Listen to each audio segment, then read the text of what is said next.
Hola queridos amigos y hermanos, fraternal saludo para todos ustedes. Bienvenidos a este su canal Viviendo en la Palabra. El pecado imperdonable. Mateo 12, 31 y 32. O la blasfemia contra el Espíritu Santo. La pregunta que queremos contestar en esta sección es la siguiente. Aquella persona que sabe que el día de reposo es el sábado, pero lo rechaza, o peor aún, lo cambia por otro, en el caso del primer día de la semana, el domingo, está cometiendo el pecado imperdonable. Esto también se constituye en blasfemia contra el Espíritu Santo, porque es el Espíritu Santo el que nos llama a la conversión, nos llama a aceptar las verdades de la palabra de Dios. Rechazarlas es el pecado contra el Espíritu Santo, rechazar el llamado de Dios. Quédense con nosotros y vamos a analizar a la luz de la palabra de Dios lo que nos dice sobre este tema. Lo primero que quiero comentarles es que miles de seres humanos, miles de creyentes, multitudes de ellos, saben a conciencia que el único día que la Biblia nos manda a santificar es el sábado. Pero no lo aceptan. Obstinadamente se niegan a aceptarlo porque argumentan que fue cambiado por el primer día de la semana, en honor o en conmemoración de la resurrección de Jesús. Pero para tal cosa no hay en la Biblia absolutamente ningún sustento, no hay un texto que nos pueda dar a nosotros luz para tal cambio. Así que, sabiéndolo, aún así lo rechazan. Y muchos de ellos se especializan en sacar aquellos pasajes que dejan como esa sombra de duda sobre este día tan sagrado, este mandamiento del decálogo divino. Y esto es bien interesante porque hay líderes que aún lo reconocen. En mi trabajo misionero he tenido esa experiencia. Tuve la experiencia de un líder de una iglesia con más de 1000 miembros, que después de un rato de conversación tocamos el tema del día de reposo. Le mostré algunos textos, él me mostró otros pasajes que usan para decir que ya no hay que guardar el sábado. Pero de pronto él me dice, hermano, mire, voy a decir una cosa. La Biblia es clara en decirnos que el día de reposo es el sábado. Pero nosotros guardamos el domingo porque es la tradición y la verdad es que la resurrección del Señor marca la diferencia. Pero mis queridos, no hay nada, como ya les he dicho, en cuanto a esto. Porque igual podríamos argumentar que el día de guardar es el sexto día, el viernes, porque en ese día murió el Señor. Pero no, la Biblia no nos da a nosotros ninguna autoridad para tal cambio. Aquí lo que es llamativo es que aún se reconoce, y estos líderes lo reconocen.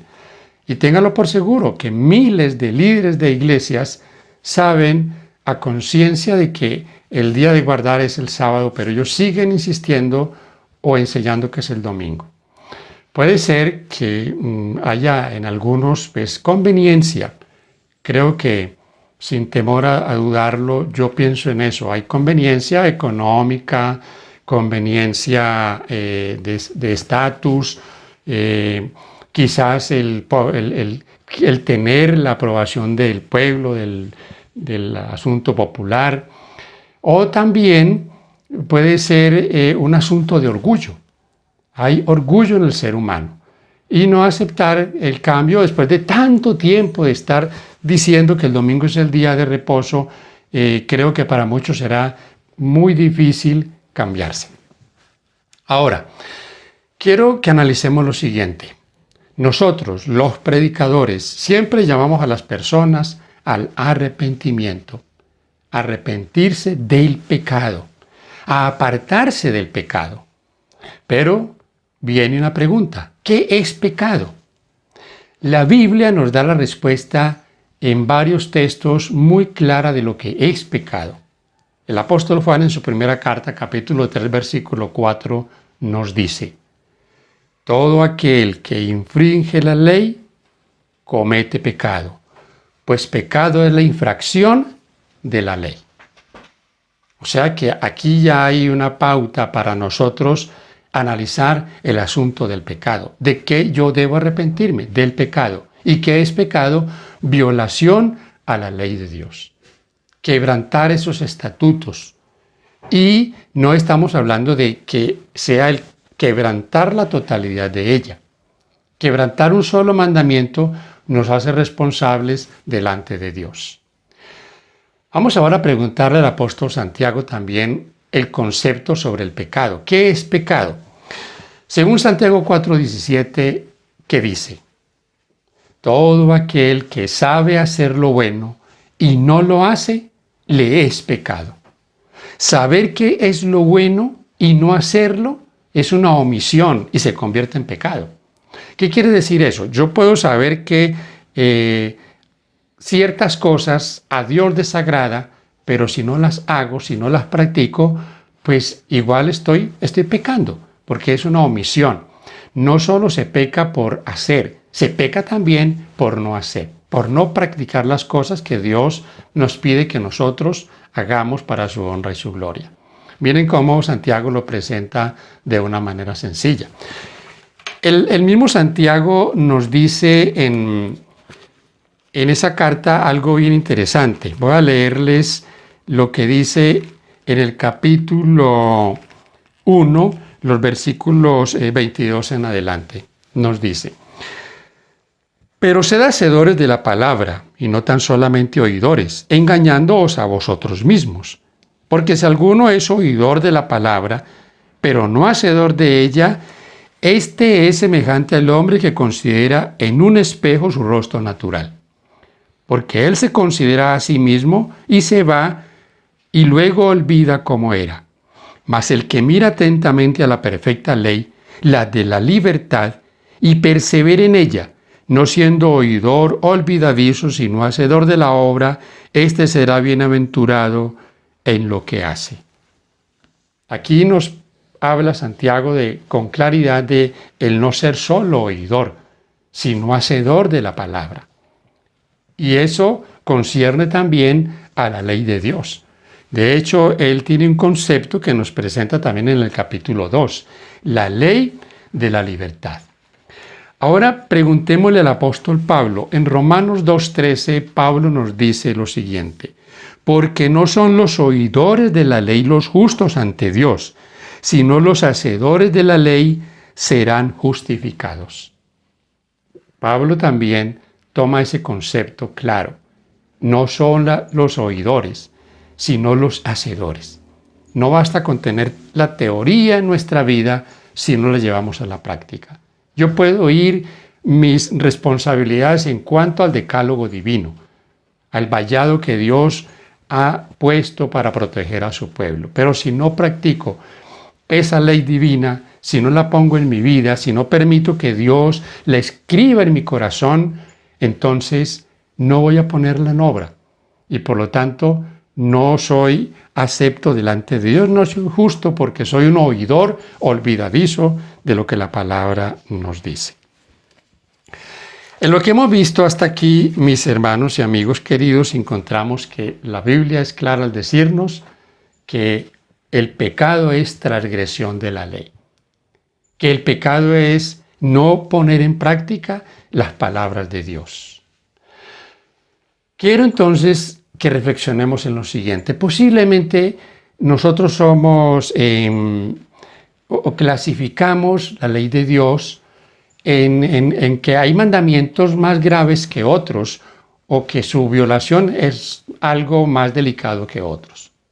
O posiblemente también pensamos que la ley de Dios es opcional o que son sugerencias que Dios nos da. No son sugerencias, no es por si yo quiero, no, es el mandato de Dios. Y si Dios lo ha dicho, Él espera que nosotros cumplamos con esa palabra. Y recuerde una cosa, Dios no nos pide hacer cosas imposibles. Dios nos pide hacer lo que es posible para nosotros. No hay un solo mandamiento que con la ayuda del Señor, con el Espíritu Santo en nuestra vida, no podamos nosotros poner en obra, no podamos practicar.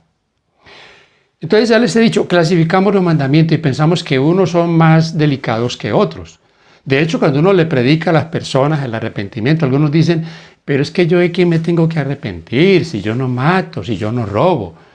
Porque consideran que matar, robar o cometer adulterio, esto es un pecado grave, pero que hay otros que no. De hecho, yo no he visto que a nadie se discipline en una iglesia por egoísta, por chismoso, por deshonrar padre y madre. ¿Cuántos hijos creyentes aún maltratan a sus padres, no les alivian sus cargas y aún así están en las iglesias cantando y gritando aleluyas? Pero nadie les dice nada, porque muchas veces consideramos esos mandamientos como pequeños. ¿A quién han disciplinado en una iglesia por blasfemar el nombre de Dios?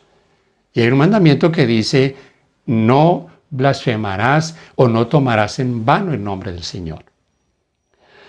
Así que esto es para que tengamos en cuenta, no hay mandamientos pequeños.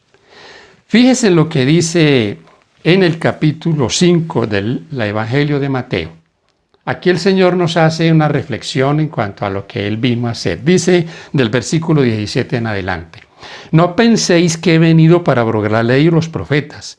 No he venido para abrogar, sino para cumplir. Porque de cierto os digo que hasta que pasen el cielo y la tierra, ni una jota ni una tilde pasará de la ley hasta que todo se haya cumplido. No hay nada de la ley de Dios, según Jesús, que haya sido abolido con su presencia. Ese cumplir es el poner por obra, el guardar. Y Él lo dice claro en el Evangelio de Juan. Lo dice que Él vino a guardar los mandamientos del Padre y nos invita a nosotros también a hacerlo. Por eso dice allí, si me amáis, guardad mis mandamientos. Es bien claro que el Señor no vino a abrogar ni una tilde ni una jota de su ley. Dice el versículo 19, de manera que cualquiera que quebrante uno de estos mandamientos, muy pequeños, y así enseña a los hombres, muy pequeño será llamado en el reino de los cielos. Mas cualquiera que los haga y los enseñe, éste será llamado grande en el reino de los cielos. ¿Qué está diciendo el Señor? ¿Que los violadores de la ley de Dios, por pequeños que parezcan los mandamientos, van a estar en el cielo? No. No será digno de entrar al reino de los cielos. Es lo que está diciendo. Lo que dice, será llamado muy pequeño. O sea, de otras palabras, no entrará al reino de los cielos. Mis hermanos y amigos queridos, es importante entonces aquí que reflexionemos en lo siguiente. Cualquier actitud nuestra que vaya en contra de la voluntad de Dios y que obstinadamente yo me niegue a aceptarlo o a practicarlo, se convierte en pecado imperdonable, en pecado contra el Espíritu Santo. Cualquier situación, lo que dice el apóstol Santiago en el capítulo 4, versículo 17. El que sabe hacer lo bueno y no lo hace, le es pecado. Si alguien con plena conciencia de que el cuarto mandamiento del día de reposo, sábado, es el mandamiento de Dios que Dios manda guardar y no lo hace, está pecando. Por lo tanto, lo digo sin temor a equivocarme, no entrará al reino de los cielos. Un día tendrá que reconocer que rechazó ese mandato de Dios y que Dios no pasará por alto eso. Dios no dará por inocente al que tome su nombre en vano, menos al que quebrante su día de reposo o quebrante uno de sus mandamientos con conciencia de que está haciendo mal. Recuerden una cosa, el contexto de Mateo 12, 31 y 32, la blasfemia o el pecado imperdonable contra el Espíritu Santo, es el de los fariseos. Los fariseos habían estado siguiendo al Señor buscando ocasión para acusarle. Había sanado a un endemoniado en día de reposo. Entonces ellos le atribuyen eso a una obra hecha por el diablo. O sea que por el poder del diablo, por el poder del demonio, era que el Señor estaba haciendo esos milagros. Es que el Señor les dice que Él está haciendo eso por el poder del Espíritu Santo. O sea que en otras palabras era contra el Espíritu Santo que ellos estaban hablando. Y el Espíritu Santo es Dios. No hay nada en nosotros que sea de nosotros. Es Dios el que lo ha hecho en nosotros. Es el Espíritu Santo. Entonces, el llamado del Espíritu Santo a volvernos de los malos caminos y nuestra obstinación a no escuchar esa voz es el rechazo al llamado divino a volvernos a Dios, por lo tanto es pecado contra el Espíritu Santo. Muchos de ellos reconocían que Jesús era el Mesías, pero por orgullo, por obstinación, por lo que sea, se negaron a aceptarlo. Blasfemaron contra el Espíritu Santo. Y peor aún, atribuyeron la obra de Cristo al poder del diablo. ¿Cuántos hoy, enojados, también le atribuyen el día de reposo a algo diabólico? ¿Saben ustedes? A Cristo lo persiguieron porque supuestamente quebrantaba el sábado. En el final de los días de nuestra historia en este mundo, los guardadores del sábado van a ser perseguidos por guardarlo, por predicarlo, por exaltar ese tiempo de adoración para Dios. Que Dios nos ayude, mis hermanos, a no cometer el pecado imperdonable. Y recuerden, no solo esto tiene que ver con el día de reposo, tiene que ver con aquellas cosas que a conciencia hacemos, negándonos a aceptarlo como voluntad de Dios, cuando está claro en su palabra. Gracias por estar con nosotros hasta este punto. Si consideras este mensaje importante, compártelo. Si no te has suscrito a nuestro canal, suscríbete. Dele ahí a la campanita para que le llegue la notificación. Gracias, mis hermanos queridos, por su apoyo. Que Dios les bendiga, es mi deseo.